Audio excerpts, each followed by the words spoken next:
Muito bem. Ok, olha, nós somos atualmente 65 estudantes, mais ou menos, de 3 maestrias, não? Você conhece a faculdade, você sabe o que a gente faz. Eu vou falar até com você em português, mas não sei se alguma pessoa tem uma dificuldade que ela manifeste de ouvir, de entendimento. Acho que tua apresentação está em espanhol, não? Você me mandou agora. Sim, Então, sim, eu tudo bem. enviei porque às vezes não conecta, né, ou há falhas, É melhor. Perfeito. mas se tiverem dúvidas, por favor, me perguntem. Vou Isso. tentar falar um pouco mais lento. Às Aham. vezes posso misturar português com espanhol, fica um portunhol, mas às vezes é mais difícil para o entendimento. Como eu tenho duas alunas que são da UDELAR, Rosemary Carrilho e Andréia, elas já estão acostumbradas conosco.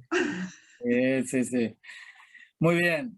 Bom, então, Eda, se você quiser, pode se apresentar rapidamente, Sim, apresentar sua conferência, sua aula, e logo já pode começar a apresentar, se pode, já tem autorização para compartilhar a tela.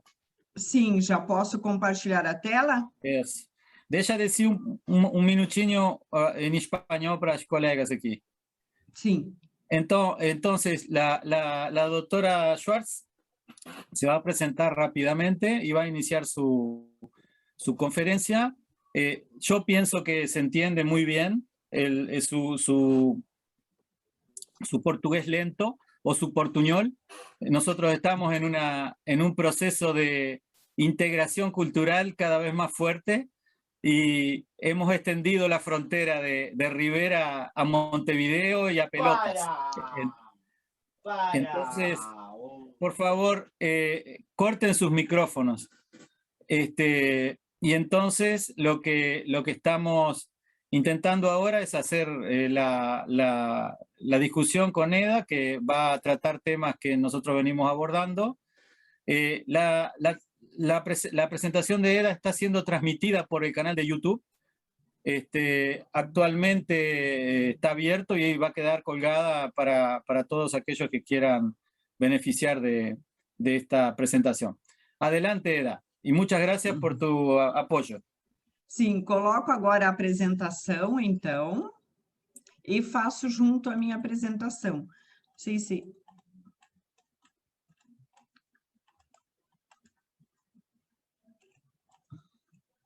Já apareceu, Fernando, professor? No, ainda no. Deixa eu ver. Aí, está Sim, começando. Está sim. ótimo. Então, junto com a apresentação, faço a minha apresentação pessoal, né? Então, manifesto a minha felicidade de estar com vocês para discutir. Ultimamente, temos discutido muito a questão das pesquisas qualitativas, né? E a questão da língua, a gente sabe que quanto mais podemos falar espanhol ou inglês, melhor, porque os textos estão em várias línguas, né? Dos textos que encaminhamos, e a língua também faz parte da pesquisa qualitativa, né? Quando nós vamos entender qual é o significado da palavra, o significado do texto. Ultimamente temos falado muito com México e Colômbia também, mas em português entendemos, né? Mas às vezes não nós conseguimos comunicar tão bem. Então, vou falar dos estudos qualitativos e da experiência da enfermidade desde uma estratégia conceitual e metodológica. A minha apresentação faz um pouco sentido nas discussões que eu ouvi no final da aula com o professor Fernando. Eu sou enfermeira, trabalhei muitos anos cuidando de pessoas, né?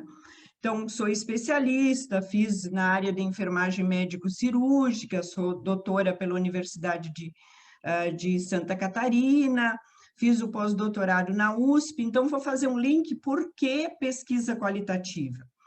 E atualmente ainda atuo nos programas de pós-graduação em enfermeria e maestria profissional em saúde da família, que é um programa do Departamento de Medicina Social. E ainda residência multiprofissional na área de atenção oncológica, né? Sou bolsista para o CNPq, membro do LEIFANS, membro da Associação Internacional de Família e da Rede Latino-Americana de Família. Então, eu falo deste local. Qual é o nosso objetivo hoje? Seria discutir esses fundamentos epistemológicos da investigação qualitativa, as concepções teóricas, métodos de recolocação de dados, análise de dados, e desde a perspectiva de estudos que eu realizei. Então, da experiência, vocês vão ver que todos os estudos foram na área de doenças, de enfermidades, né? Câncer, doenças oncológicas, doenças renais, hemofilia, né? Então, sempre nesta área, e com populações rurais e famílias. Então, como costuramos pesquisa qualitativa com esses objetos? Os temas abordados, né? A abordagem bioecológica de Uri Bronfenbrenner, né? Vi que uma das alunas estava falando na questão de crianças, niños com câncer. Então, a abordagem de Uri Bronfenbrenner, que é um psicólogo, depois vou falar como que trabalhamos na pesquisa qualitativa, o interacionismo simbólico e teoria fundamentada nos dados. Há outras, mas falo da experiência de onde venho trabalhando. Então, creio que muitos de vocês trabalham, né? Então, essas experiências que são a nossa vida profissional, que faz as nossas indagações daquele contexto. Então, que és um investigador? Está sempre fazendo perguntas. E estas perguntas também vão na questão da reflexão. Algumas conseguimos resolver estudando, fazendo revisão de literatura. Outras temos que aprofundizar indo, perguntando para as pessoas. E como vamos fazer as perguntas? Bom, como eu trabalhei em terapias intensivas de adulto pediátrico, em pacientes em hemodiálise, em pacientes com diálise peritoneal, pacientes na área oncológica, quimioterapia e radioterapia, havia muitas perguntas. Algumas delas eram como se cuidavam, por que demoravam, quais eram as barreiras de chegar ao serviço para os tratamentos, como viviam, porque eu fazia parte de um serviço de saúde. E na atenção primária, como ocorre isso também? Como ocorre o cuidado no contexto daquelas comunidades, né? Estudei mais comunidades rurais. Então, sempre baseado, a pesquisa qualitativa que eu desenvolvi sempre estava alinhado com aquilo que eu conhecia ou desconhecia. Então, vocês já devem ter falado, né, nas aulas anteriores, que toda pesquisa qualitativa implica em responder essas 4 perguntas, que há pouco estavam discutindo.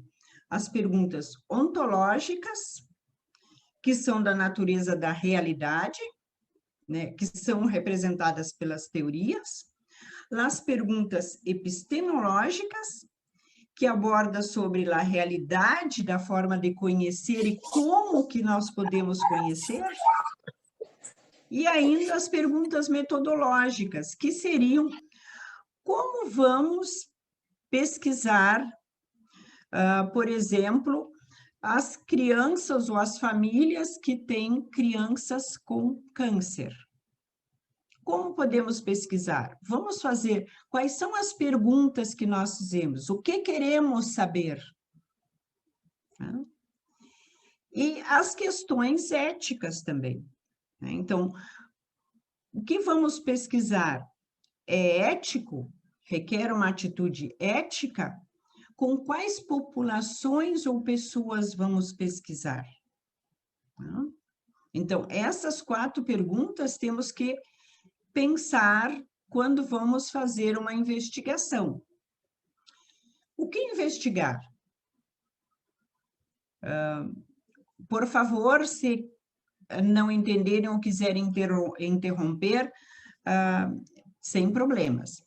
Então, investigar. Carmen de la Cuesta é uma enfermeira, professora de várias universidades do mundo, é da Universidade de Alicante, né, de Espanha, e trabalha muito com pesquisas qualitativas e pesquisas na área da teoria fundamentada nos dados.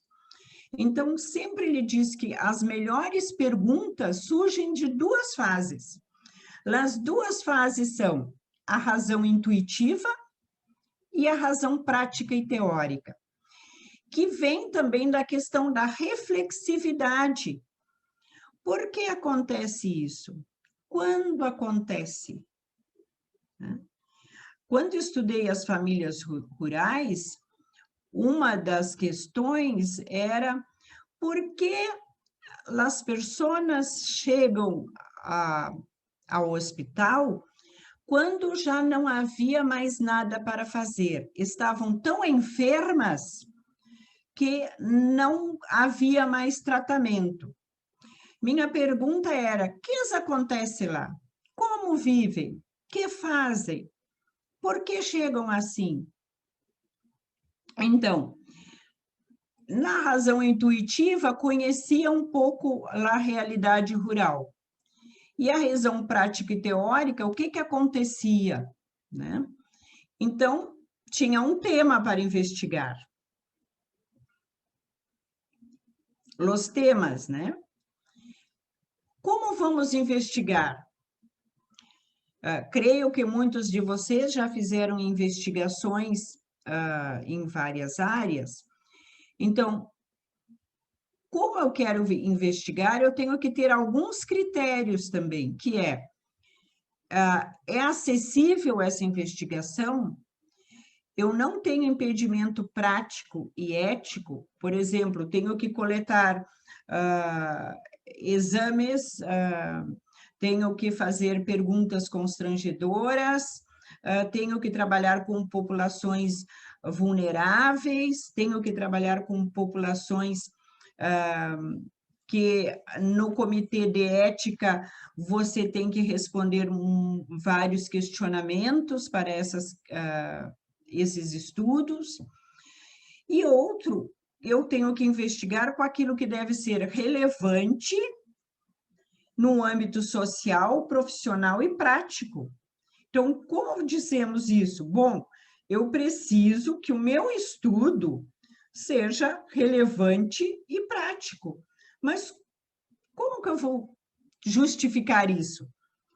Quando vocês fizeram as perguntas e a justificativa, que trabalhamos, qual é a justificativa teórica da minha investigação? Qual é a minha justificativa prática da investigação? E qual é a minha justificativa pessoal? Porque o investigador tem que estar enamorado pelo que vai investigar. Senão, é um fardo investigar. Me compreendes? Então, deve ser factível em tempo e recursos, porque se tenho 2 anos para fazer a maestria, não posso pensar em investigar um Tengo estudo... bigotear? Gracias. Olá. Muito obrigada. Ah, sim. Que leve 3 ou 4 anos para fazer. Ou não tenho plata para fazer tal estudo. Preciso de muito recurso. Por exemplo, quando participava, estudava populações rurais, eram muito distantes, tinha que ir ao encontro deles, tinha que andar de bus ou de auto, que levavam 2 a 3 horas, com rodovias muito ruins para dirigir. Então, isto exigia tempo e também plata para ir a estes locais. Então, se não tenho tempo nem recursos financeiros, não posso também querer fazer um estudo que não consiga dar conta. E o outro é do interesse do investigador. Esse estudo tem que se enamorar deste tema. Também Carmen de la Cuesta fala. Falo de alguns enfoques qualitativos, por exemplo, Creswell, ele fala de alguns. Então, tem na área qualitativa a etnografia, né? Por exemplo, nesse estudo que eu fiz, eu optei por observação participante. Poderia ter sido uma etnografia, mas como não cumpri com todos os pressupostos da etnografia, não posso dizer que fiz uma etnografia. Outro que Creswell fala, etnografia, teoria baseada nos dados, estudo de caso. Alguém estava falando em fenomenologia, então uma investigação fenomenológica e uma investigação narrativa. Para cada um deles, há uma forma de coletar os dados, fazer as perguntas e fazer análises. Tá? Então, minha tese, né? Populações rurais e que não eram lugares que eram mecanizados. Os trabalhadores viviam da terra e do trabalho braçal, né? Então, aqui podem ver como trabalhavam.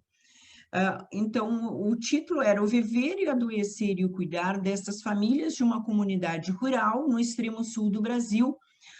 O referencial teórico era uma perspectiva ecológica, ou seja, era de Uri Bronfenbrenner, que depois, com os estudos, passou para uma perspectiva bioecológica, que analisa o microsistema, né?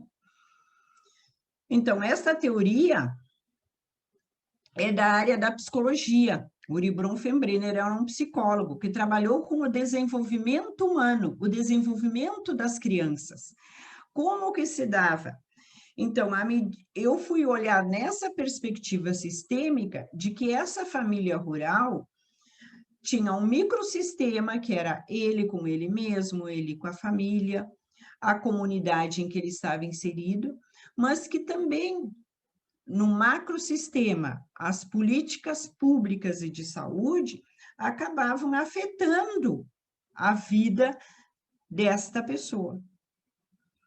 E Uri Bronfenbrenner, vários estudos trabalharam muito com a questão de populações vulneráveis. Tá?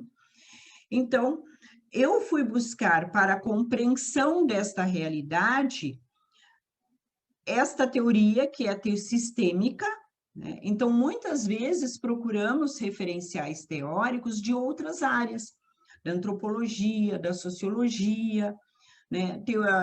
Teorias do materialismo dialético, fenomenologia, por exemplo. Como eleger um marco ou um referencial teórico ou um marco conceitual? Né? Para esse estudo, eu estudei materialismo dialético e dizia, não responde as minhas perguntas. Estudei todas as literaturas, fui estudar Capra na teoria sistêmica, né? Li um pouco de Morin na teoria da complexidade. Quando fui estudar Urie Bronfenbrenner com todos os seus conceitos, eu vi que esta lente daria conta para eu entender o que estava passando com as famílias rurais. E foi assim. Então, para conhecer ou eleger o marco, temos que ler muito, temos que conhecer as aproximações desse contexto, ter essa base teórica para fundamentar, então, essas experiências e as coletas do dado. E nós temos que ter clareza ou claridade de que unidade de análise eu quero ver. Por exemplo, eu queria ver a família ou eu queria ver somente a persona? Ou queria ver os grupos? Também esta é uma interrogação.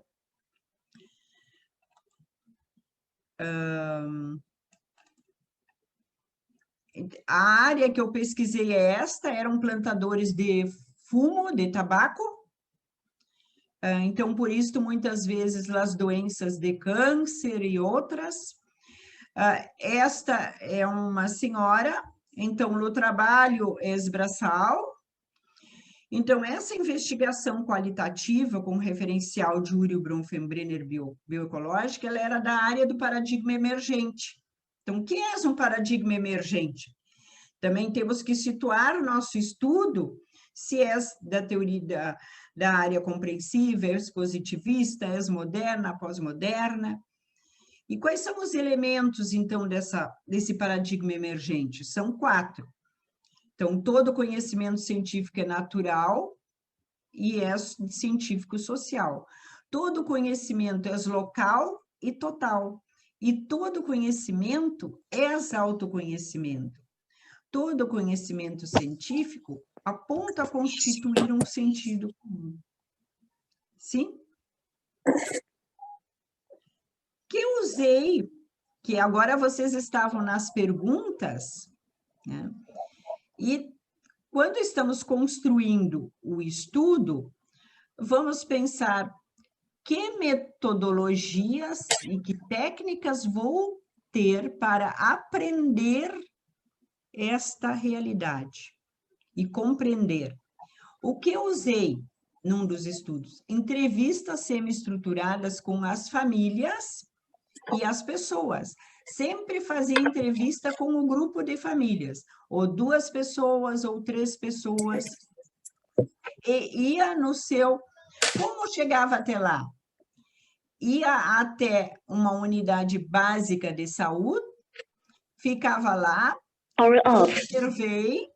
primeiro observei quem eram as pessoas que chegavam, e começava a perguntar se tinham interesse da pesquisa, de participar da pesquisa.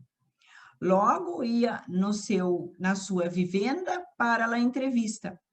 Como estavam sempre trabalhando, participava da coleta do tabaco, olhava as lavouras, olhava como faziam panes, estava junto. E junto com isto, na entrevista, ele construía genograma e ecomapa das famílias, e as famílias gostavam muito de ver e recordar como era a construção de sua família. Mas também para compreender o viver deste local, dessas famílias, precisei entrevistar informantes chaves, que eram lo religioso, lo pastor, lo padre, los curandeiros que trabalhavam lá. E estes me deram as informações muito ricas de como se dava no local. La curandeira dizia que as mulheres tinham vergonha de ir ao posto de saúde, fazer o exame ginecológico, porque era um médico que atendia. Então, iam procurar a curandeira. E a curandeira descobria que havia muitas doenças sexualmente transmissíveis. Como isto? Se é uma comunidade fechada. Como fomos, as perguntas eram, os homens, quando vinham para a cidade, no grande centro, no dia que recebiam a plata, gastavam a plata com mulheres da cidade. E retornavam para a sua comunidade com transmissão de doenças. Mas isto levou muitos meses para que saísse na entrevista como isso acontecia. Então, precisamos ter esse tempo. E, na observação participante, utilizei o que Leininger fala de observação, que é a observação, a participação e a reflexão. Que é isto? Primeiro, observo e me faço conhecer nessa comunidade, porque não me conheciam. Então, eu tinha que ganhar a segurança de quem eu era, né? Creio que antes alguém estava dizendo, é difícil pesquisar com crianças, porque as famílias, as madres, ficam inseguras. Sim, por isso temos que ficar um tempo no campo para que conheçam o pesquisador. E na pesquisa qualitativa, é sempre entrevista face a face. Claro que hoje, com a pandemia, é mais difícil fazermos isso. Mas também temos feito pesquisa pelo WhatsApp, por videochamadas, que também estão sendo muito buenas. Bom, como fiquei nesse local para observar, com o tempo comecei a participar na unidade básica. O que fazia? Fazia atendimentos, fazia consulta de enfermagem, acompanhava quando vinham as mulheres para exames, elas perguntavam se eu poderia ficar junto, eu ficava junto da consulta. Como eu falava alemão, e muitas pessoas falavam alemão e pomerano, que é um dialeto, algumas das entrevistas eram em outra língua. Tá? Então, participava, depois eles sabiam que sairia, que é um momento de reflexão. Por que acontece isso? E tudo tinha que escrever muito, porque é diário de campo. Então, saía às 8 da manhã, chegava às 15 horas e escrever tudo o que se passava, com as interrogações. Então, o processo de investigação, como era também no sistema cultural, precisei desses elementos. E sempre temos que ter em vista esse self do investigador, que é um self-indagador. Nós temos que fazer muitas perguntas. Este foi um resultado desta figura, né? Vou falar rapidamente, que quando o Uri Bronfenbrenner fala que quanto mais nós participamos de ambientes e sistemas, nós temos um crescimento, um desenvolvimento positivo. E se esses ambientes forem saudáveis, esse nosso desenvolvimento será saudável. Se nós temos participamos de poucos ambientes, por exemplo, essas pessoas moram muito longe da cidade, elas vivem não tem tantas comunicações, então diminui também esse relacionamento e esse desenvolvimento. E tudo isso estava... O que existia? São pessoas que estão marginalizadas, têm excesso de trabalho, elas eram excluídas e ainda são excluídas das políticas públicas, né? O trabalhador rural, as pessoas na área rural, eles são muito excluídas também, de muitas políticas, né? Então, este foi, dentro do seu microsistema e macrosistema, os relacionamentos que aconteciam e que dificultavam o seu viver com saúde neste local. Bom, quais foram as contribuições dessa prática? A partir disso, a gente teve uma prática assistencial nesse cenário. Então, na graduação, começou a se ir para locais da área rural. Nós conseguimos sensibilizar esse desvinculamento do modelo biomédico, porque nas áreas rurais se trabalha com outras terapias. Nós compreendemos as experiências dessas famílias rurais e essa produção e reprodução do seu modo de vida. E ainda hoje nós conseguimos as políticas públicas para o homem do campo e das florestas, que na época da minha coleta de dados não existiam. Então, se dá voz, né? Nós, os pesquisadores da pesquisa qualitativa, elas dão voz a uma pessoa, a um grupo e uma população. Os produtos, então, a partir disso nós conseguimos introduzir o quê? Com essa tese? Que nós tínhamos que ter conceitos claros de família. O que é família? Como nós avaliamos e fizemos intervenção de família? Então, em 2003, nós conseguimos introduzir isto na graduação e na pós-graduação. A participação de redes de família para estudar pesquisas nesta área, e a introdução de todos esses elementos, conceito de enfermagem rural, o que é enfermagem rural, como que se faz enfermagem rural, o que é enfermagem familiar, como que se faz enfermagem familiar, e as orientações para maestria e doutorado. E também, para isso, o que nós precisávamos? Ter um núcleo de pesquisa, que agrega vários pesquisadores que vão discutir tanto estudos qualitativos como estudos quantitativos. Então, nós temos esse grupo que foi criado assim. Bom, eu enviei depois esse artigo, que nesse artigo foi a dissertação de Juliana, que nós trabalhamos com o Uri Bronfenbrenner, que ele fala na inserção ecológica, que é um método para pesquisar com as pessoas. O que se dá inserção? São 6 passos de como que nós vamos entrando nesse campo, ganhando confiança, fazendo perguntas, havendo as trocas, tá? Que é um dos conceitos de Uri Bronfenbrenner dentro desse material.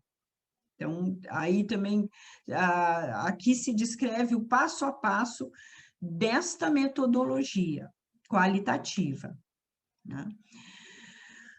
De onde nós investigamos, o que a pesquisa proporcionou? Nós não ficamos somente aqui em Pelotas ou no Rio Grande do Sul, nós passamos por Santa Catarina, Paraná, Mato Grosso, Paraíba, com esses estudos nesses locais. Vou falar o que a partir dessa tese, nós tivemos outras investigações. Vou falar rapidamente para que dê tempo de vocês fazerem perguntas. Uma das pesquisas, que era a metodologia de ensinança na atenção à família, em 2003, nós queríamos, como que a gente estuda a família, quais são conceitos, quais são os melhores modelos, né? Então, esse projeto proporcionou que nós estudássemos, junto com outros pesquisadores do Brasil, quais os melhores métodos de estudar a família e avaliar e intervir. Com isto, consegui a primeira bolsista de iniciação científica e um computador, que naquela época ter uma computadora era muito difícil. Depois, fui trabalhar com famílias de insuficiência renal crônica, fazendo o quê? Utilizando de novo a teoria de Ury Bronfenbrenner, mas atenta aos vínculos de apoio, porque o Ury Bronfenbrenner tem um conceito do vínculo apoiador. Então, o que é esse vínculo apoiador? E se esse vínculo apoiador auxilia as pessoas e as famílias a viverem e conviverem com a doença. Tá? Então, esses eram modelos sistêmicos, né? Utilizamos a avaliação e intervenção de família no modelo Calgary, de White, e sempre com entrevistas e aplicando a construção do genograma e ecomapa.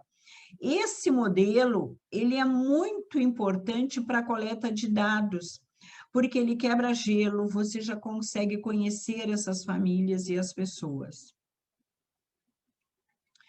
Outro foi com pacientes oncológicos, aí aplicamos também a questão de Ury Bronfenbrenner e rede de apoios. O que fizemos? Bom, trabalhei com famílias rurais, famílias com câncer, famílias oncológicas. Nós temos o mesmo modelo teórico e que ele se aplica a esses contextos.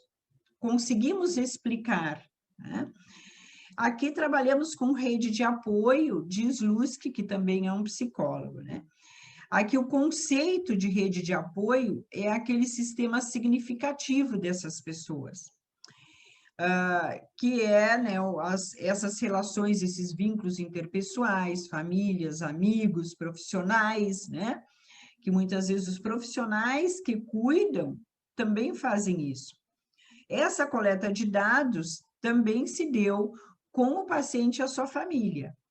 Sim.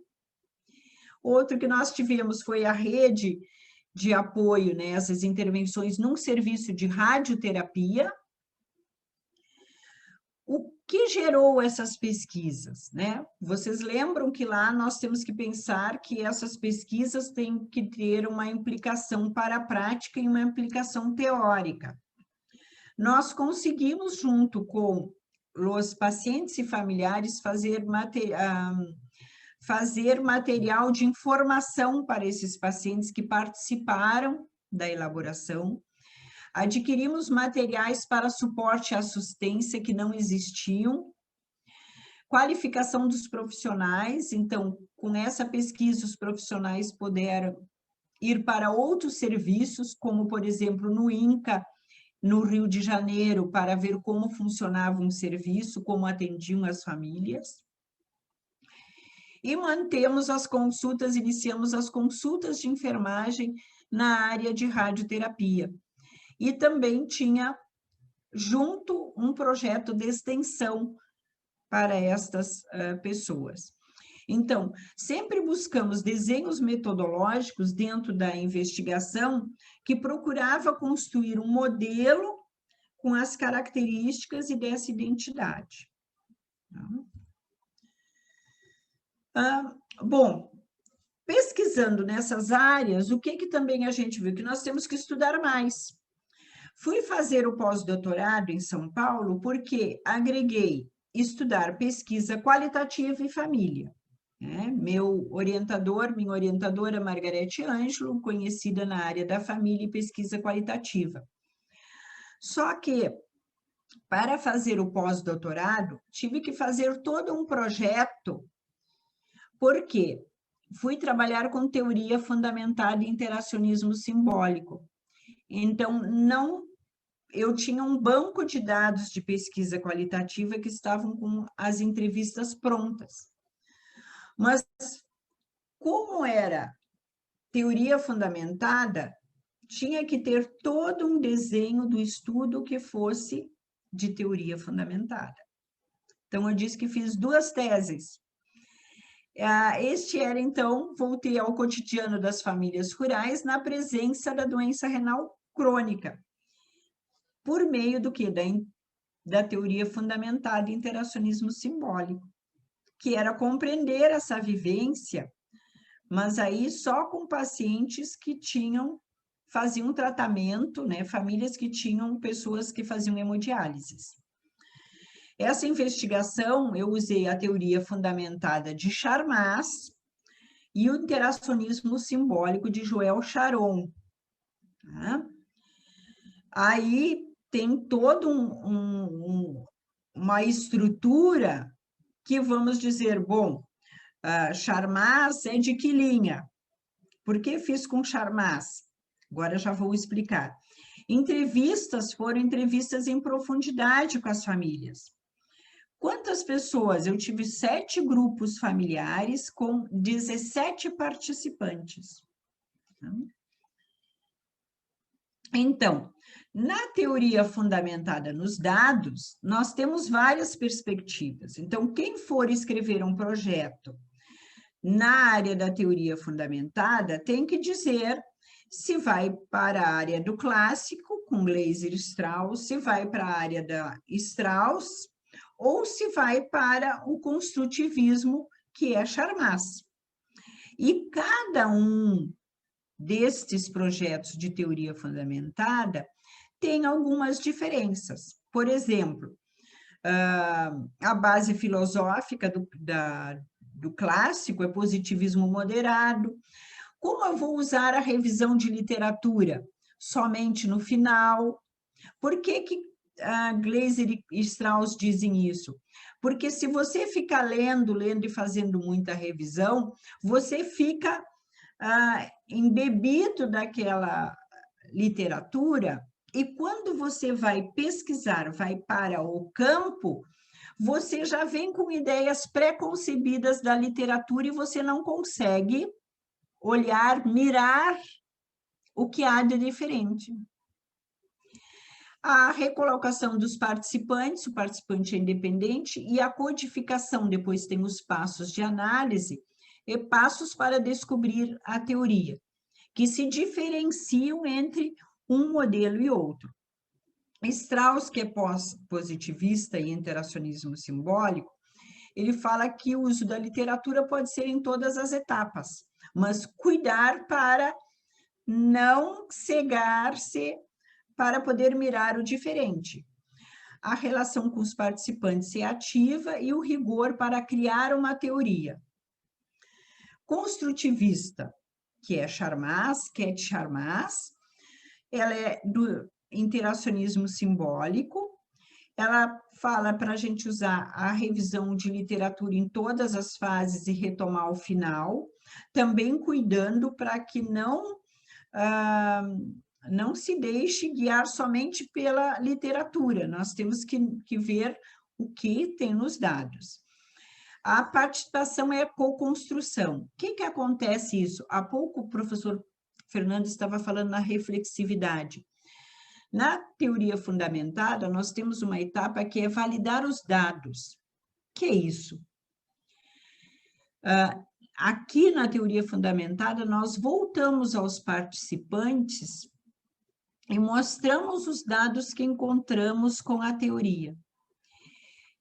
Isso que mostramos, os participantes devem se mirar nele e devem dizer, sim, isso acontece assim, é assim que acontece. Em um estudo que fizemos com pacientes hemofílicos, com hemofilia, no final participei da validação e apresentamos o que acontecia. Aqui a teoria foi que essas pessoas se adaptam com a doença para poder viver e conviver. E a amostragem que nós fizemos foi, usamos pessoas que na família toda tinha hemofilia, outros que somente ele era hemofílico, os que tinham... Quando nós fomos fazer análise, nós também tínhamos que ver, será que aqueles que têm mais sequela percebem a doença da mesma forma? Fomos entrevistá-los e sim, né, não havia diferença, todos adaptam e readaptam o seu modo para viver e conviver com a doença.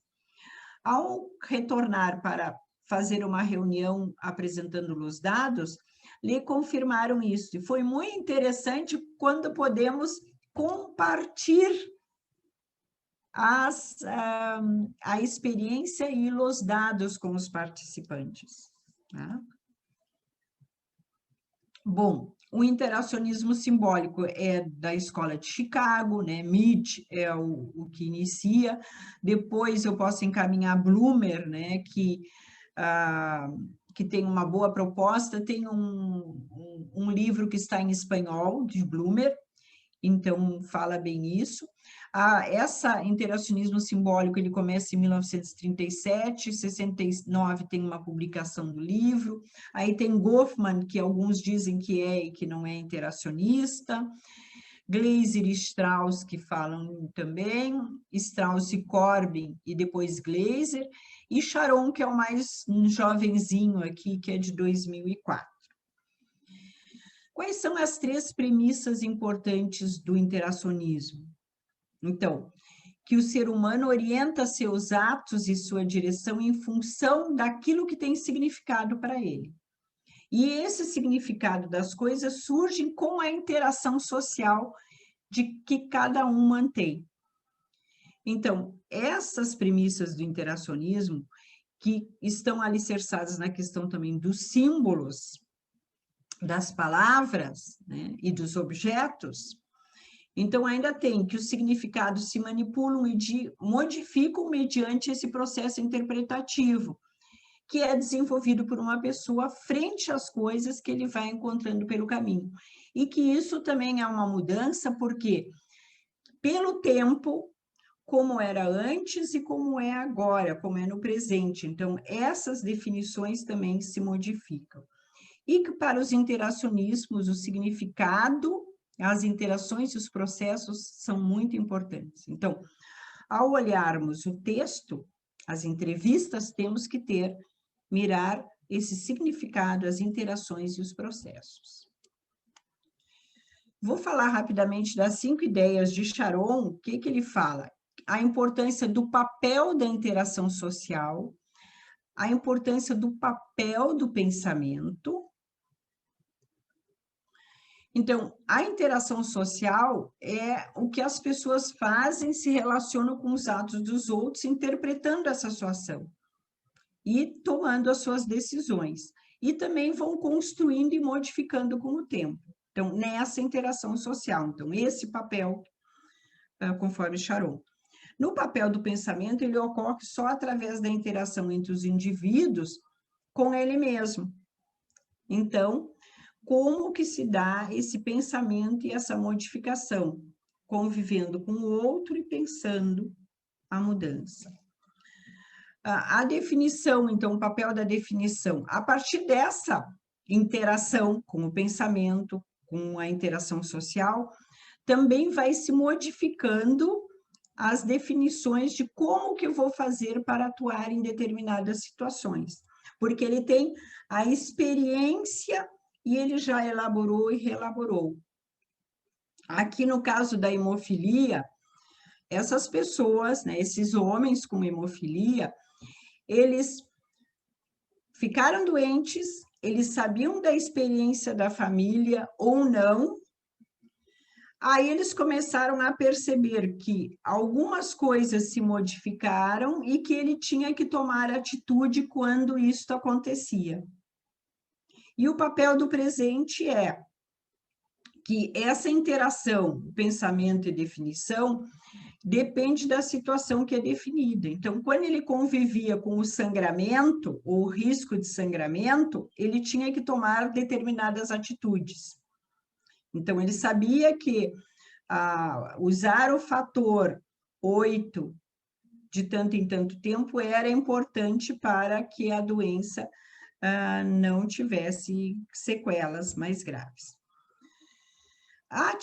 O papel da atividade humana é que esse ser humano, então, ele é livre e imprevisível no mundo. Ele pensa, define, ele retoma o passado, toma decisões, ele adapta e readapta na medida em que ele produz esses objetos que são físicos, sociais e abstratos. Então, no caso da doença, as adaptações que foram feitas e as modificações que foram feitas, para que pudesse conviver ou viver com a doença. No caso do transplante renal, que é uma outra tese, como que eles conviveram com as mudanças. Então, sempre na incerteza de que esse transplante poderia ser rechaçado. No interacionismo simbólico, nós temos que... O que é? Ele aproxima uma definição e sempre nós temos que ser sensíveis a esse processo de símbolo e perspectiva. Como era antes e agora. O que faço? Esse câmbio de experiência do tempo, ele nos mostra o processo que isso vem acontecendo. E também quais são os códigos em vivo, o que é extraído da fala. Então, que significado tem a fala? Sempre dou o exemplo de que o que nós classificamos como um dia ruim?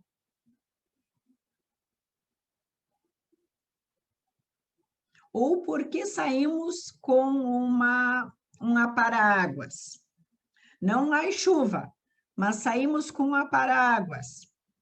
Por que saímos com a para-águas? Você olhou para o céu, havia nuvens, estava nublado, provavelmente isto levaria à chuva. Você levou a para-águas. Porque você sabe que há nuvens, o tempo está, dizemos, feio, poderá chover. Você sai com a para-águas.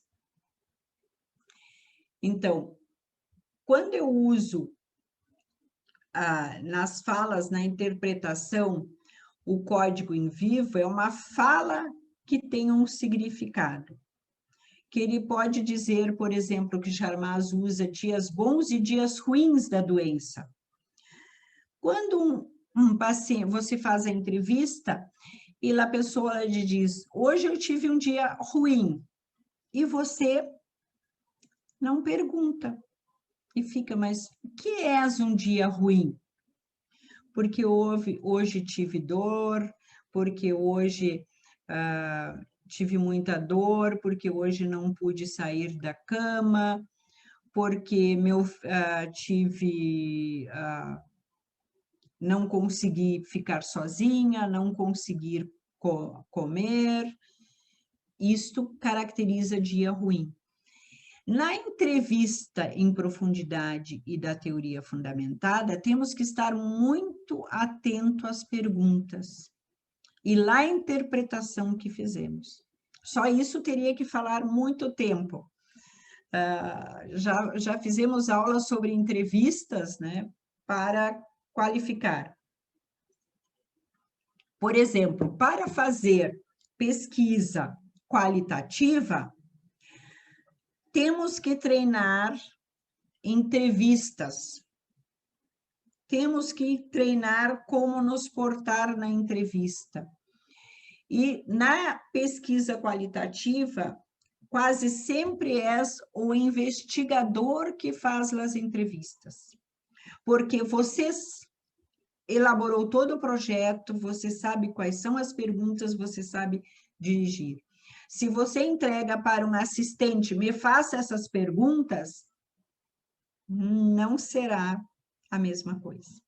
Você não vai ter a profundidade desses dados. Bom, o resultado daqui da teoria seria permitindo uma vida que tenha sentido. O que percebi dessas pessoas em hemodiálise? Que tudo o que faziam eram para se manter vivas e que a vida tivesse sentido. Comprando carro, comprando uma casa, fazendo um transplante, esperando pelo transplante, ou vivendo com a hemodiálise. Então, tecendo estratégias para hemodiálise. O que nós temos com esses estudos? Nós descobrimos os processos de saúde e enfermidade. O que descobri nesse nesse estudo? Já tinha sido enfermeira de serviço de hemodiálise. Há muitos anos, com esse estudo, descobri como que faziam para sobreviver e para manter no tratamento. E como enfermeira, como profissional da área da saúde, o interesse de conhecer esse contexto para, quando estiver sua família e esse paciente no serviço, como que nós vamos poder ajudar e olhar. E aqui, então, também a experiência de famílias rurais. Outro estudo que nós tivemos é atenção à saúde de terapia renal na região do Rio Grande do Sul, no sul do Rio Grande do Sul. Nós queríamos saber a atenção de saúde oferecida para o serviço de terapia renal. Esse já era um estudo quanti-qualitativo. O estudo qualitativo tinha o interacionismo simbólico e a teoria fundamentada, então vamos aprimorando.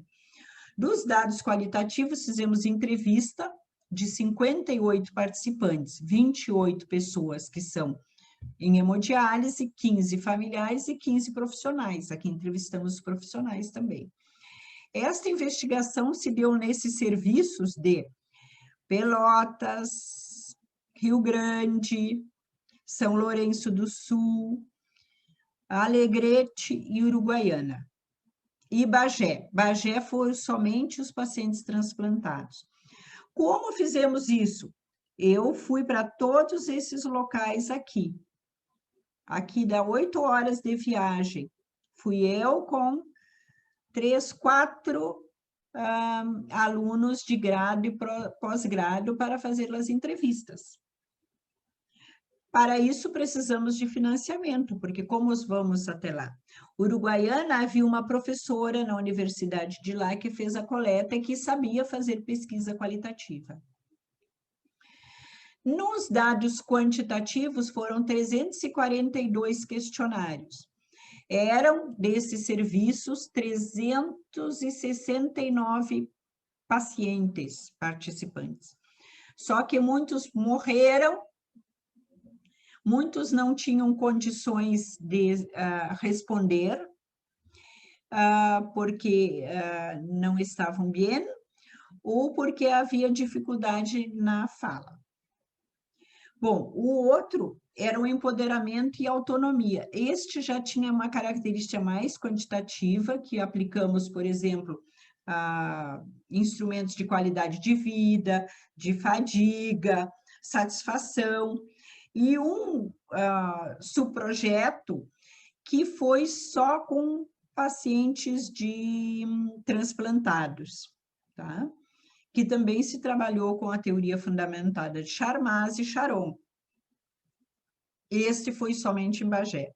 Essa é a nossa equipe, então, nos estudos em Pelotas, como que nós somos, em Alegrete, passamos 2 dias para pesquisar lá. Quais são a investigação, as perguntas que nós deixamos, por exemplo, para o Uruguai, para vocês que estão pesquisando? Essa investigação, nós temos que ter pontos para pensar na saúde planetária, pensando, por exemplo, hoje com a pandemia e pacientes com Covid. Como vamos pesquisar? Como será nosso olhar? Todas essas pesquisas que apresentei, o enfoque foi na família, na pessoa e no profissional.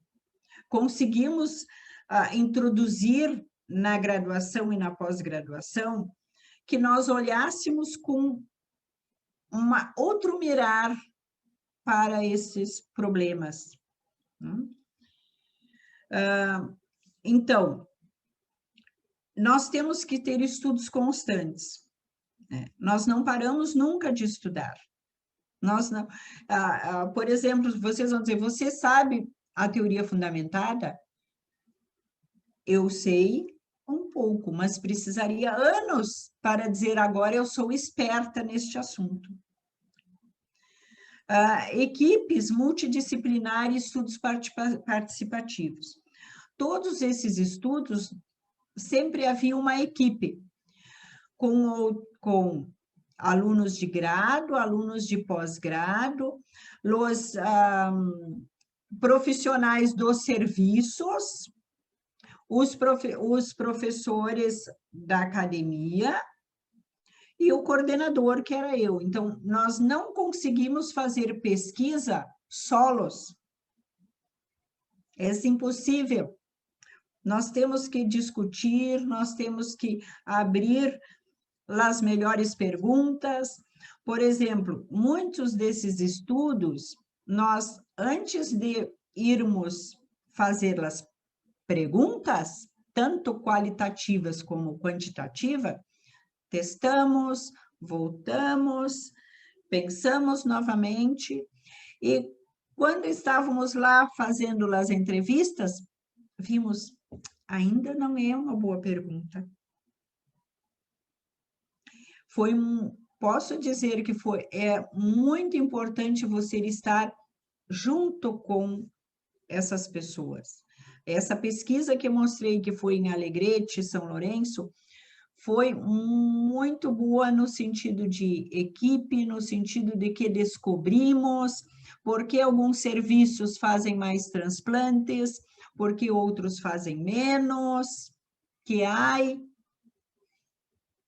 Então, quem são e que fazem os investigadores de estudos qualitativos? Fiz um apontamento aqui. Será que todos os investigadores podem ser qualitativos?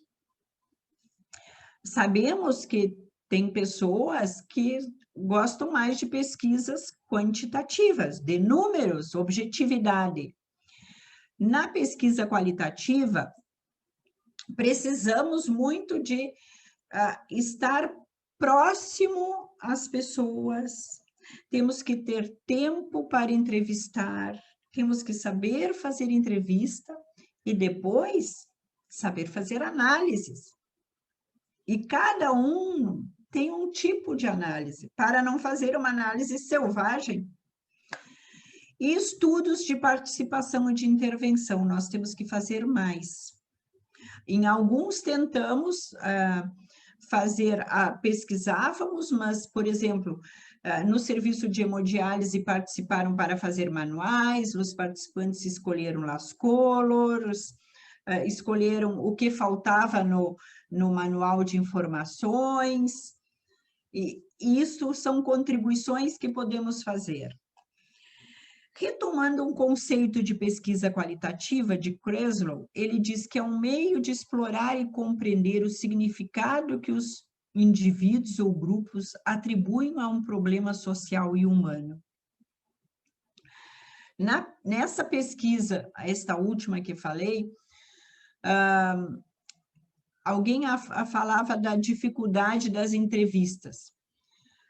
Nós tivemos um serviço que todos os pacientes e familiares queriam participar da entrevista, queriam participar desta entrevista. Tivemos que ir mais tempo porque queriam participar da entrevista. Bom, algumas atividades geradas pela investigação. Aqui eu coloquei um quadro de Salvador Dalí, que ele fala da persistência da memória e a questão do tempo. Então, você veja que tem moscas no relógio, que há formigas no relógio e há o horizonte. Então, temos que ter tempo e reflexões para isto. O que isso possibilitou? Com a questão de enfermagem familiar, nós aqui na região sul e no Brasil não falávamos muito na questão de família. Quem entende por família, o que é família, que conceitos, o que nós usamos? Então, isso eu tive a oportunidade de conhecer a White, né? Nesses intercâmbios, nesses estudos que fizemos, então a White está aqui, com pessoas do Brasil inteiro, não de todo o Brasil, né?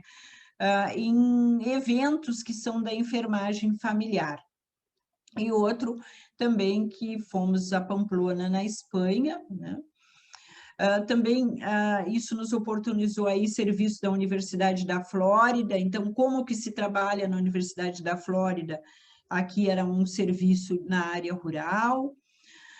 Nós também temos convênios, então, por exemplo, com a Universidade de Tarragona, com Carmen Ferregrão, que trabalha e estuda com pessoas com doenças crônicas, pesquisa qualitativa, teoria fundamentada em dados. Ela esteve aqui no Brasil, quem lembra, tem fotos dos seus companheiros do Uruguai aí, vocês devem estar vendo, então ela esteve aqui. Esses estudos também permitiram o quê? Que nós pudéssemos trabalhar em estudos multicêntricos. Por exemplo, utilizando a metodologia de avaliação e intervenção de família que eu vim estudando e aplicando, eu trabalhei num projeto grande que tivemos, que se chamava CAPSUL, com a professora Luciane Kantorski, que era a avaliação dos centros de atenção psicossocial na região sul, que era no Rio Grande do Sul, Paraná e Santa Catarina. Investigamos 22 municípios, 10 unidades, por exemplo, toda a parte qualitativa das famílias. Eu passei um mês na cidade de Joinville, coletando, então, dados. Aqui eram estudos qualitativos e quantitativos, eu fiquei com a parte de famílias, entrevistas com famílias, aplicando genograma, ecomapa, com famílias que estivessem com um dos seus familiares no centro de atenção psicossocial, na área da saúde mental. Então, vocês vejam que nós conseguimos transitar com a pesquisa qualitativa. Na rede de apoio social à paternidade de adolescentes, era um estudo multicêntrico que estudava a rede de apoio do pai, né, do adolescente, também no Paraná, no Rio Grande do Sul, Santa Catarina e na Paraíba. Para todos esses estudos, nós temos que ter preparo, nós temos que fazer capacitação e treinamentos para as equipes. Nas plantas bioativas, depois Rede Sul foi um outro projeto também dentro da área da atenção psicossocial. Atualmente, eu estou envolvida nesse outro projeto multicêntrico, que é junto com a Fiocruz, que é Prevenção e Controle do Covid-19, estudo multicêntrico sobre a percepção e prática diárias das guias médico-científicas para a população dos territórios cobertos por atenção primária à saúde. Então, já fiz videoaulas falando sobre entrevista, como fazer entrevista qualitativa. É um estudo que tem uma parte quantitativa em todo o Brasil e uma parte qualitativa. Então, o que vimos? Que na parte qualitativa havia dificuldades para fazer entrevista. Como se faz entrevista qualitativa? Quais são os cuidados que devemos ter? Então, fizemos uma videoaula junto com todos esses alunos. E agora, na semana que vem, dia 4, 6 de agosto, temos como fazer análises e análise de conteúdo. Então, já coletaram os dados e agora vamos trabalhar com a análise de dados de análise de conteúdo. Então, essa é uma rede que são 21 instituições de educação superior e investigação, fazem parte dessa maestria profissional. Antes eram solamente médicos, hoje é multiprofissional, são enfermeiros, dentistas e médicos. É da organização da Abrasco com Fiocruz. Então, aqui está os grupos, né? São 150 vagas, que são os alunos da maestria. Também com isto, eu fui fazendo a pesquisa qualitativa, ela deu também margem para a gente trabalhar com cursos introdutórios de famílias para os trabalhadores da atenção primária à saúde. Em Pelotas, né, fiz 2017, 16, 17, 18. Em 19 foi uma oficina maior com todos os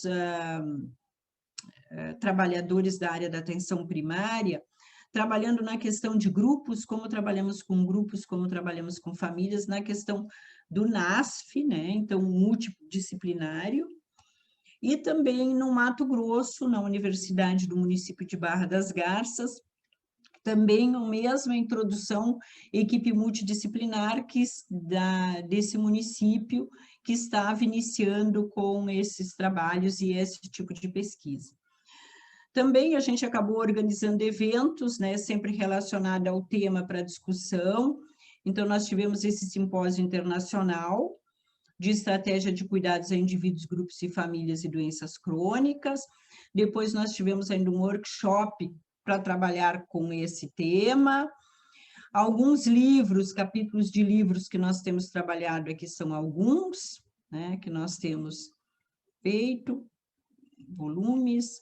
Nós temos um blog, né, então está aqui, e este ano nós ganhamos o selo Nursing Now, né, com este blog. Então, quem quiser saber mais alguma coisa sobre as pesquisas sobre famílias, sobre eventos sobre famílias, nós temos esse blog. Aqui, então, é um grupo de estudantes, né? Aqui é um grupo que a gente está iniciando com a Universidade de Guanajuato, no México e Colômbia.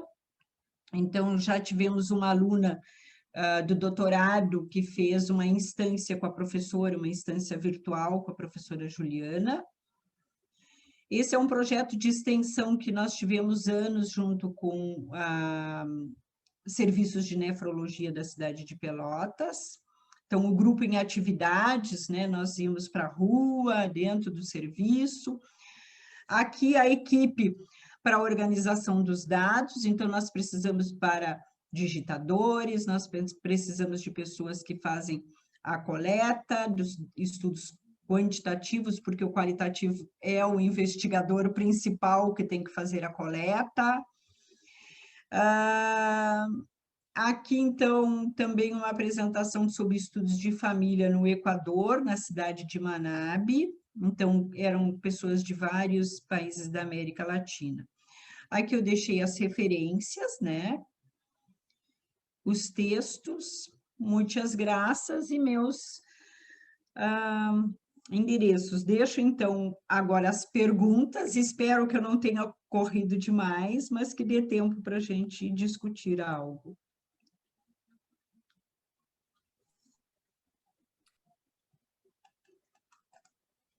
Muchas gracias, Eda. Sim, estou vendo que Gabriela...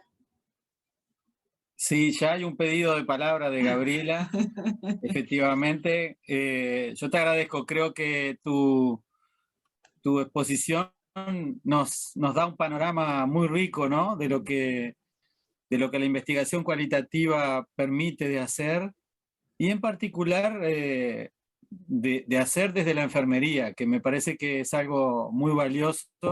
Para nosotros en Uruguay es un tema, ¿no? No tenemos mucha experiencia, por lo menos en las generaciones actuales, de investigación, y estamos en este proceso de estimular la investigación en la profesión, y hace parte de las discusiones de este grupo también, y lo que tú traes muestra y demuestra que es muy valioso y muy importante hacerlo. También resuena mucho con, como tú lo decías al principio, con los temas que se han discutido en este grupo sobre condiciones, limitaciones, dificultades que exige e impone la investigación cualitativa en sí misma, ¿no? Como enfoque, como un trabajo. Investigar es una tarea que necesita condiciones, y la investigación cualitativa en particular también lo exige, ¿no? Así que bueno, pero no, le doy la palabra a Gabriela y a quien quiera para ir intercambiando con Eda. Bueno, muchas gracias. La verdad que me encantó la exposición, muy clara, y como que uno en cada una de estas instancias queda con ganas de empezar ya, ¿no? Como que da energía para seguir. Yo me quedé pensando, hay una pregunta y una que es una reflexión. La reflexión tenía que ver con esto que tú decís de la investigación cualitativa, que necesita tiempo, cercanía, reflexión, equipos multidisciplinarios. y yo decía que es bien contrahegemónico, ¿no? Porque se requiere de los tiempos del barrio, del territorio, o sea, y cómo defender ese lugarcito del tiempo lento en el territorio, en la comunidad. Estoy haciendo la maestría en primer nivel de atención y trabajé 35 años en el primer nivel. Entonces esto como que me da mucha esperanza, digamos, en el sentido de, bueno, que hay herramientas que requieren de esto que a mí me parece que es muy importante, que es el tiempo, la cercanía, o sea, el estar involucrado, el compromiso, ¿no?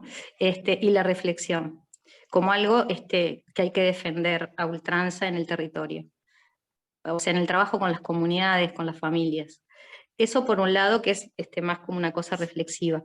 Y después, una pregunta que me surgió, porque no sé realmente, lo del interaccionismo simbólico. Si es una metodología, porque yo tengo el interaccionismo simbólico como una filosofía de Habermas, de la Escuela de Frankfurt, de la fenomenología. Y entonces, ¿esto es lo mismo o es otra cosa? Ahí no entendí. Sim. Gabriela, nós trabalhamos assim, porque a teoria fundamentada, ela permite que tenham outros referenciais teóricos. No interacionismo, então, geralmente ela é associada com o interacionismo simbólico, né? E o interacionismo simbólico, porque você tem o surgimento da teoria, dentro da teoria fundamentada, mas você precisa dar esse aporte teórico. Então, o interacionismo simbólico dá esse aporte teórico. E a teoria fundamentada, ela metodologia de como aprender este objeto. Perfecto, perfecto. Eda, Gracias. por favor, pode parar de compartilhar a tela, assim fica mais claro na apresentação. No sé Vamos si ver. hay alguna otra pregunta, intercambio, que quisieran proponer a Eda.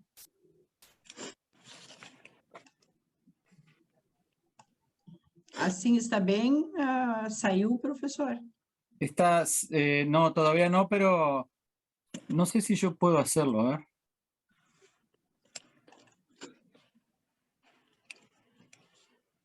Ahí lo hice. Ya. Sim? Sí, ya está. Gracias. Bueno, en todo caso, Annelies tiene una pregunta. Adelante, Annelies. Hola, buenas tardes, ¿cómo están? No sé si se me escucha bien. Perfecto. Sim, muito bem. Bien, bien. Bueno, buenas tardes y a la doctora muchas gracias por la presentación. Realmente fue muy interesante. A nivel personal me di cuenta de lo mucho que tengo que estudiar para poder comprender un montón de conceptos y sobre todo metodológicos, ¿no? Por ser hija, creo, de lo cuantitativo y estar muy aferrada aún a lo cuantitativo, pero bueno, me parece que este tipo de presentaciones, cuando vemos trabajos tan importantes, como que nos motivan a aprender y a quizás empezar a incursionar justamente en otros caminos, ¿no? Particularmente me pensaba me quedé en el primer trabajo pensando en la dimensión política, qué fuerte que era, ¿no? Estar inmersos en una realidad en el que, bueno, vamos con un propósito, pero empezamos a ver otras aristas del problema o de los problemas que van surgiendo y, bueno, y de la necesidad de trabajar quizás en otros aspectos, ¿no? Profundizar en otros aspectos. Y yo pensaba cuando hablabas de estas 4 preguntas o aspectos a indagar, ¿no? Lo ontológico, lo epistemológico, lo ético, pero después, a medida que iba avanzando el trabajo, me pensaba en el componente político que era muy fuerte, ¿no? Y pensaba humildemente, ¿no? Que el producto que se generó a través del trabajo también es un insumo muy importante para las autoridades de esos lugares, ver lo importante que es trabajar en determinadas políticas para mejorar las condiciones de esas personas, ¿no? De esas poblaciones, de esas comunidades. Como que me había quedado pensando mucho en eso y que es una de creo que a nivel personal es uno de los motores que me impulsan mucho hacia el lado de lo cualitativo, ¿no? De trabajar mirando mucho hacia ese lado. Y bueno, y muchas gracias.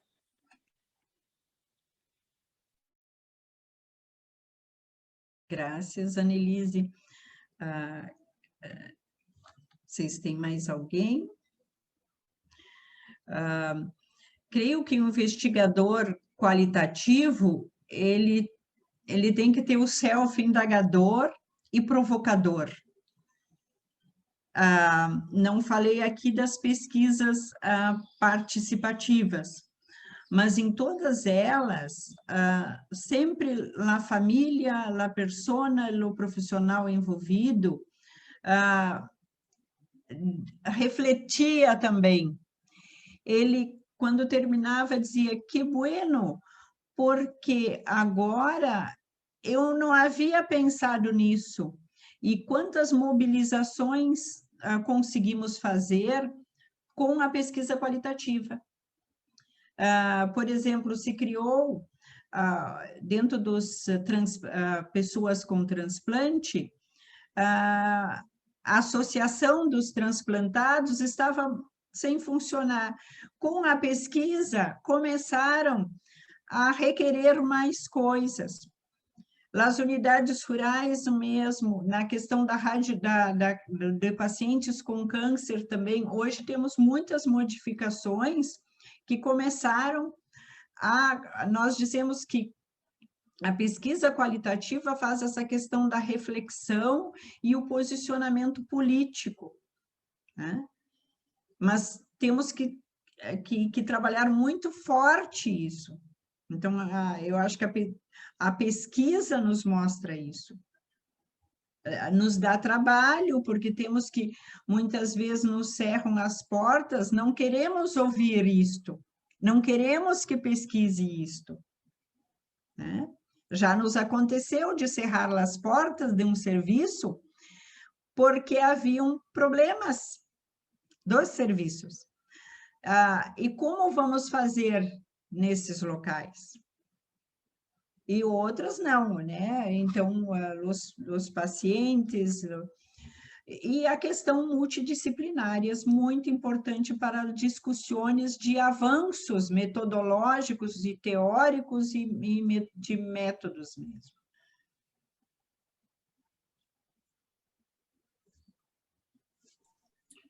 Si me permiten, como no hay nadie, a mí me parece súper interesante ese intercambio ahora sobre la dimensión política de la investigación y de la investigación en el campo de la salud, y más específicamente, bueno, en este caso lo que puede aportar la enfermería. Es un tema muy importante en el Uruguay, como en todo el mundo, pero en el Uruguay estamos ahora transitando, no sé si tú sabes, Eda, una experiencia que está siendo promovida por la Organización Panamericana de la Salud, que se está haciendo solo en el Uruguay, en la región, que se llama el Diálogo Político por la Enfermería. Es un proceso de consulta y de discusión público que trata de poner en la agenda pública un debate político sobre el lugar, la función y el rol de la enfermería, que seguramente la pandemia de COVID-19 ha puesto con mucha fuerza en la agenda política, ¿verdad? Y eso para la enfermería en el Uruguay es muy, muy importante, porque muchos de los temas que adolecen a la profesión pasan justamente por una falta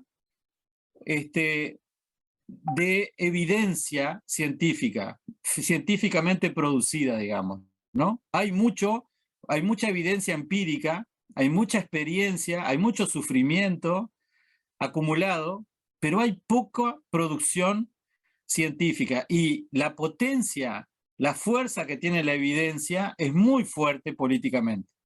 Y yo creo que la pandemia ha puesto en evidencia justamente eso, la fuerza de la ciencia y la dimensión política de la ciencia. Yo, si ustedes me permiten, muy rápidamente, simplemente para hacer un recordatorio, aquí está la ley número 18.815 que regula el ejercicio de la profesión universitaria de enfermería y de auxiliares de enfermería.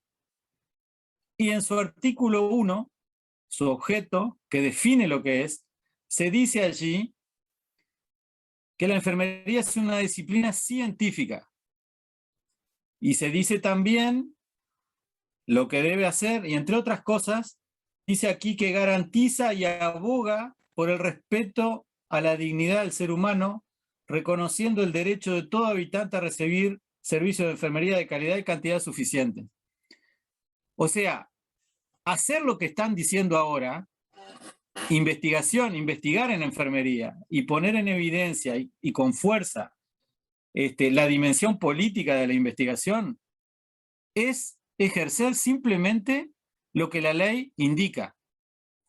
Y eso en nuestra profesión no lo tenemos suficientemente claro. Lo olvidamos. Es un elemento más que debería estimular la investigación en enfermería.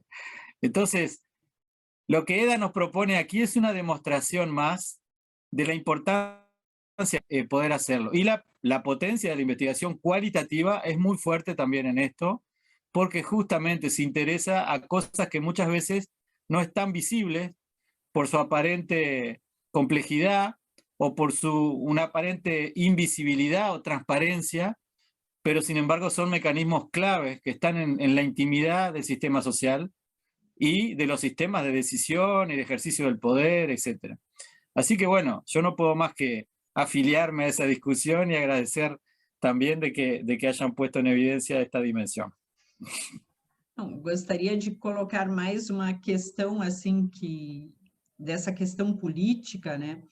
E o quanto a gente consegue, porque através dessa pesquisa e da segurança e da confiabilidade também das equipes. Por exemplo, em alguns serviços, quando aplicávamos, num centro de atenção psicossocial, quando nós aplicávamos a entrevista com a família e os pacientes e a avaliação pelo genograma e ecomapa, sempre participava alguém da equipe para aprender.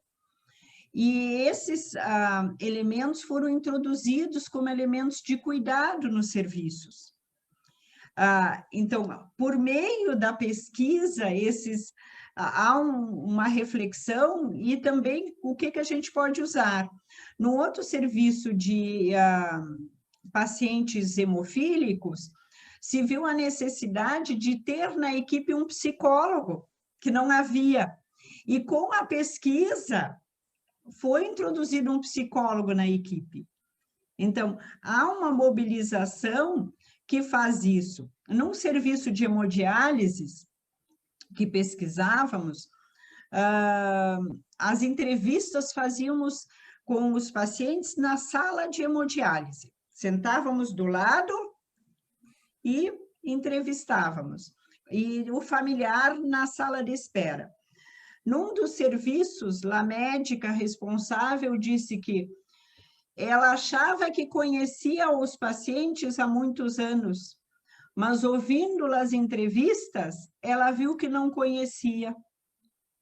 Porque o que eles falavam conosco, não falavam com eles. E o quanto isso pode modificar o cuidado e as questões políticas que estão inerentes a esse processo. Totalmente.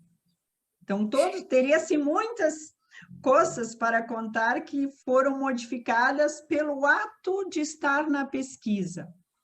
Agora, temos que ser muito sérios, seguros, porque não podemos invadir o espaço do outro sem a permissão para estar lá, que é a questão da pesquisa qualitativa. Nós temos que ter a permissão para entrar naquele serviço, para entrar naquela vivenda, para entrar naquele local. Temos que ter isso na pesquisa qualitativa, é um cuidado muito primordial. Bien. Annelise, queria fazer uma pergunta? Sí. Sí, esto que hablaba, que se refería a, bueno, al cuidado que hay que tener, ¿no? En la investigación cualitativa. Pensaba en eso cuando usted hablaba de los actores, de esos actores claves o de esos informantes claves de la comunidad que se aliaron a usted para poder recabar esos datos, y a su vez, algo que me pareció súper interesante fue que usted en cierto modo se insertó, ¿no? en esa comunidad, en esas realidades, porque sin dudas, para poder comprenderla uno tiene que estar ahí, ¿no? Cuando usted comentaba esto de que se mudó para esos lugares, pensaba en esto, bueno, es el trabajo ¿no? más duro y más profundo de la investigación cualitativa, ¿no? El no solo ir ahí a hacer un trabajo, sino también, en cierto modo, formar parte de esa realidad, porque si no, no hay modo de comprenderla y tampoco de proponer ninguna estrategia, ¿no? De cambio.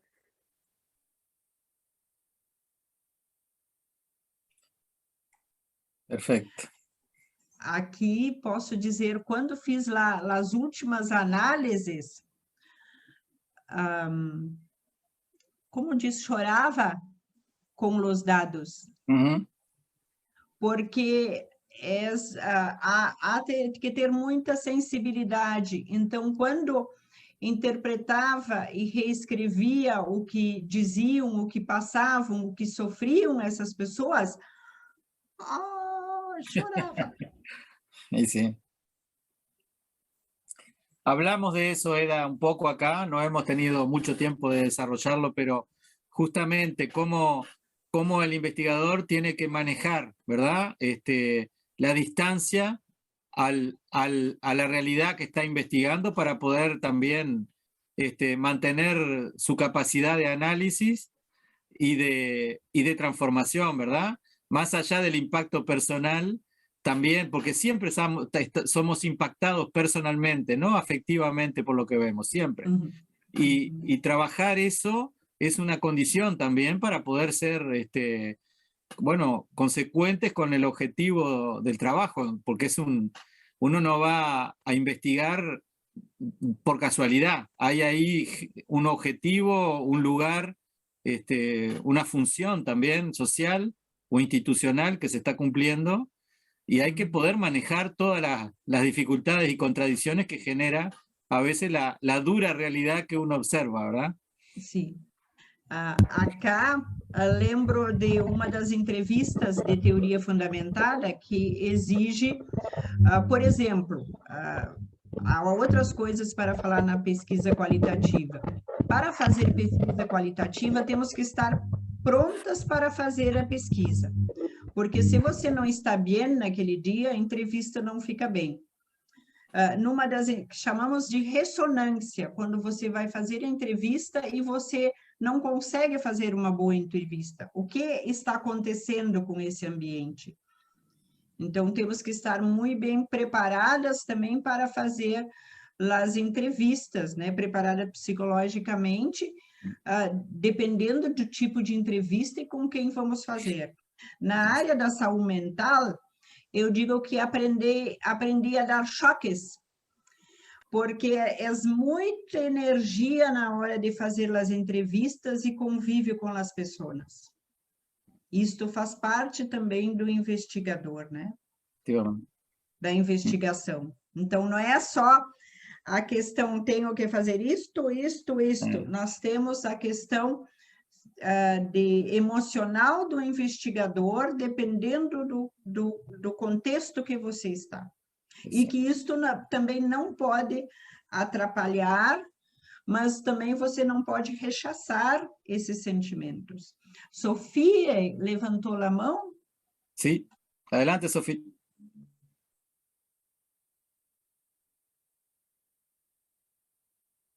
Sofía Simón, tenés la palabra. Me parece que no tiene buena conexión.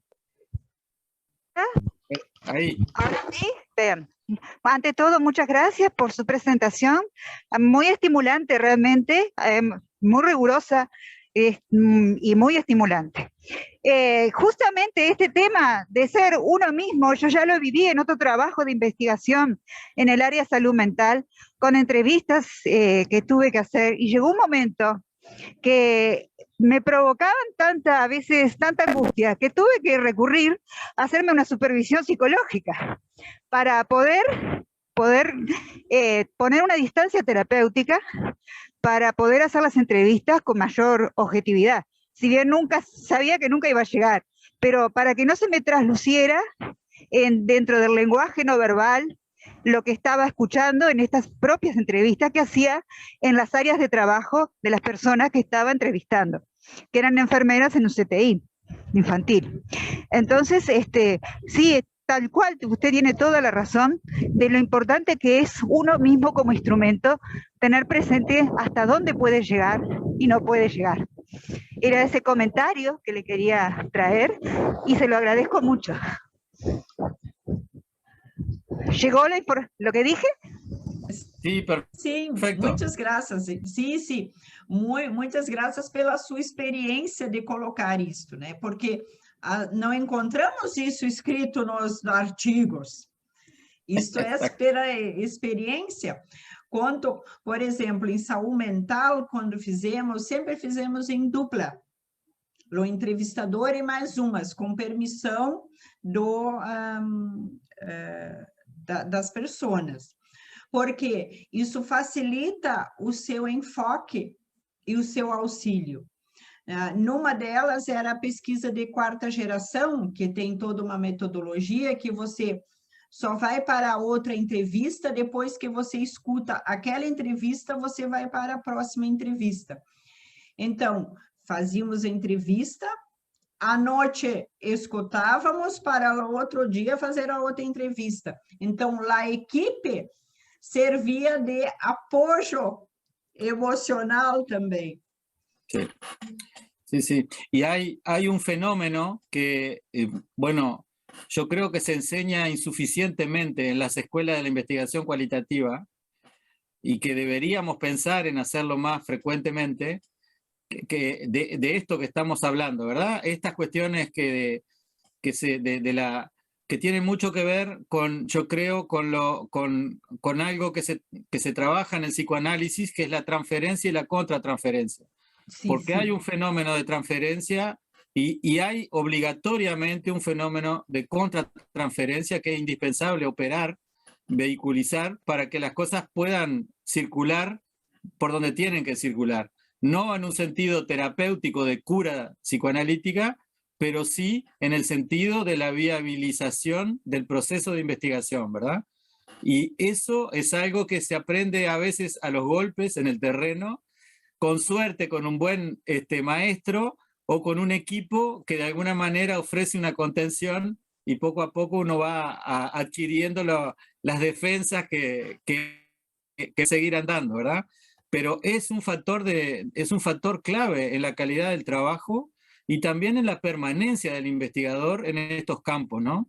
Porque en el campo de la salud, en general, lo que se trabaja es la enfermedad, es el sufrimiento, es todo lo que no está bien, y no es fácil encarar eso, por más profesional de salud que uno sea, cuando lo hace, como lo estamos diciendo en estas formaciones, con una perspectiva de lectura un poco más compleja, que no aprendemos en las escuelas de los profesionales de salud. Y bien, hay que aprender también a manejar esto de nuevo, ¿verdad? Sí. El riesgo que hay, perdón, era solo una cosita que yo creo que hay, que lo menciono porque creo que tiene un valor educativo, es que es confundir la capacidad que nosotros desarrollamos como profesionales de salud a afrontar el sufrimiento del otro en la tarea del cuidado con lo que se juega en un intercambio de investigación. No es lo mismo, ¿verdad?